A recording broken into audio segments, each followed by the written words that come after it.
Hi everyone, Dr. Jennifer Quammen here. I wanted to do just a quick follow-up to a video I posted 6 or 8 weeks ago about Proposition 129 in Colorado. And this was a proposition to create a veterinary professional associate.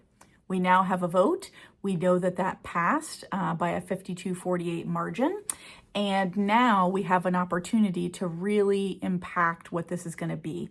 And what I mean by that is now that we know this is happening in Colorado, this is the time to impact those rules and regulations. We must really think about what's the level of supervision for a VPA. Is it direct? Is it indirect? Is it something different? Is it responsible? Has been described as a phrase, which is rather ambiguous, I think intentionally so. Who's going to be liable? Will there be a credentialing exam for these individuals at the end of their program?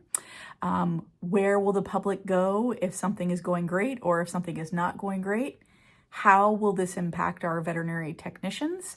How will this impact our veterinary technician specialists? Because a grand majority, over 75% of our veterinary technicians actually don't qualify for entry into this program. And so this isn't an elevation of a veterinary technician into something more. This is a completely different program that's been added. And how do we think about how many VPAs any individual veterinarian can oversee? Because that is a conversation we need to continue to be on the forefront of. If left unchecked, you could imagine a world where an individual veterinarian is being required to manage, dozens or more of these individuals. And maybe they're doing that from a remote location. Maybe they're not even on site. And so what does that look like if a VPA is doing surgery, including the splenectomies and the amputations that have been proposed? If they are in the middle of doing that procedure and a veterinarian is not on site, and then they get into trouble, what's going to happen? That is something we really have to be thinking about. I want to think about the happy path where things are going well, but I also want to think about those edge cases. And this is that time.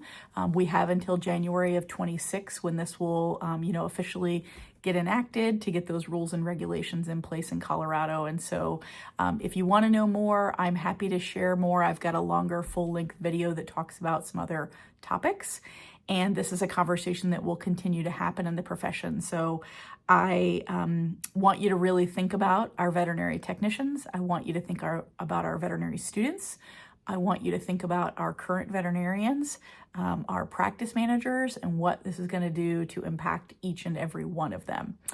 This is not a simple add-on. This is a quite complicated change in the layout of the profession. And I want this to be a moment where we can cohesively work together and not a moment of division, because I think it could truly become that or get even more entrenched as that. So be aware. If you're in Colorado, have this conversation, call your legislators, call your veterinarians, talk to veterinary technicians, talk to Colorado State's vet program, tell them what's on your mind. And if you're not in Colorado, you should also do the same with your state or jurisdiction legislators, because I suspect this conversation will continue to come in other jurisdictions as well. So it's been in Florida.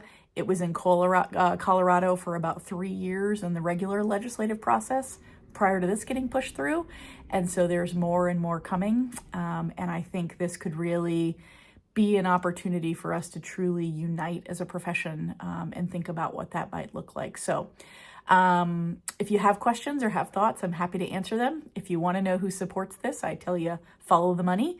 And if you want to know what this could look like or some of the pros and cons, feel free to check out some of the other content that I have out as well. So I'm not the only voice here, but I'm a voice that's willing to put myself out there. So be in touch again soon. And I hope you're having a wonderful day wherever you are in the world.